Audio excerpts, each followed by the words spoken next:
Bonjour, nous recevons François de Fautereau. Bonjour. Bonjour, directeur des investissements à Smalt Capital. Nous sommes au premier forum énergie consacré au solaire et à l'éolien. C'est l'occasion, François, de nous présenter un peu la stratégie de Smalt en matière d'énergie renouvelable. Quelle est la stratégie de la société ? Alors Smalt Capital a fait choix de se positionner sur le segment des énergies renouvelables en apportant deux solutions qui prennent la forme de deux fonds. Un fonds dédié aux investisseurs institutionnels, professionnels, et un fonds dédié aux investisseurs particuliers pour permettre de mettre un maximum de gens autour de cette thématique. Smalt a voulu devenir un acteur concret de la transition énergétique en France.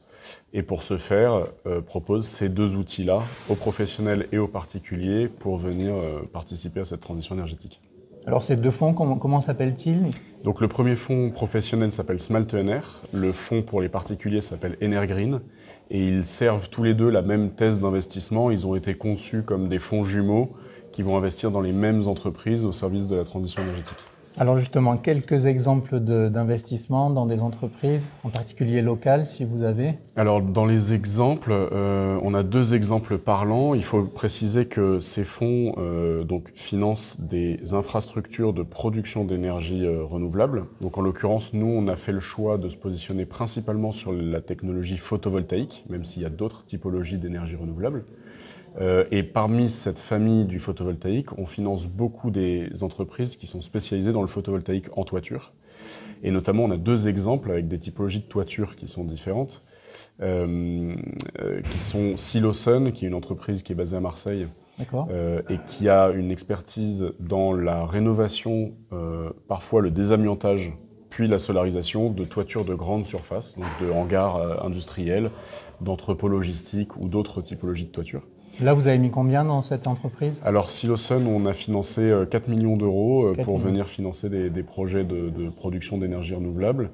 Et on a un deuxième exemple qui est très parlant, qui est la société Nova France Énergie, qui elle est spécialisée dans la pose d'abris photovoltaïques à destination des élevages de tout type, avicoles, bovins, porcins, et donc qui va solariser les toitures des abris des animaux, et donc permettre du coup de produire aussi de l'électricité verte pour le futur. Et l'entreprise est basée où ?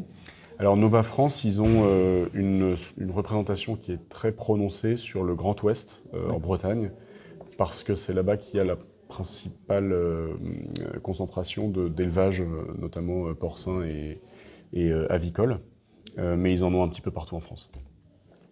Les acteurs qu'on finance en fait ont souvent des projets d'énergie photovoltaïque répartis sur tout le territoire de France. C'est pour ça que notre fonds a une capacité à investir partout en France, parce que par construction, les énergies renouvelables, elles sont produites sur tout le territoire français. Donc c'est assez éclaté et assez atomisé comme répartition géographique. L'actualité de ces fonds, c'est quoi les prochaines étapes aujourd'hui ? Alors les fonds, aujourd'hui, ils sont... donc Smalt ENR, en tout cas le fonds professionnel, est déployé à plus de 85%. Donc en fait, ça a été la preuve, la validation de notre thèse d'investissement. Donc la ressource a été absorbée par le marché parce que ces développeurs d'énergie renouvelable, ils avaient, avant la création de Smalt ENR, un déficit d'offres de financement sur leur marché. On a voulu adresser cette faille de marché en devenant le partenaire financier de référence pour ces acteurs et pour favoriser leur développement et leur croissance, et in fine, favoriser la transition énergétique. Et donc l'actualité de notre fonds aujourd'hui, c'est d'aller ouvrir notre base d'investisseurs, notamment sur le volet professionnel, en essayant de fédérer le plus grand nombre d'investisseurs institutionnels autour de la table pour favoriser la transition énergétique. Et donc on est actuellement en phase de levée, en train d'ouvrir et d'élargir notre base d'investisseurs, principalement en France, mais en fait on commence aussi à rencontrer des investisseurs à l'international, et notamment dans toute l'Union européenne. Vous avez un objectif, on peut citer un montant de ce que vous recherchez ? Alors le fonds a un objectif de 50 à 60 millions d'euros de collecte, mais cet objectif n'est pas un plafond, c'est-à-dire que comme on voit qu'il y a une vraie émulation et un intérêt qui est assez fort sur cette typologie d'actifs et sur cette thématique des énergies renouvelables, il est possible qu'en élargissant la base à des investisseurs européens, on ait de bonnes surprises. Voilà. Bravo. Et pour le quelle est votre vision en fait, du marché? Comment vous voyez justement évoluer le marché qui reste quand même très concurrentiel? Alors le marché est concurrentiel, mais c'est pour ça qu'on a fait le choix d'adresser une typologie d'acteurs de taille intermédiaire et qui sont en croissance et qui sont les acteurs de demain. Donc nous, notre ADN est un ADN de proximité avec les acteurs qu'on finance, et donc on a fait ce choix-là.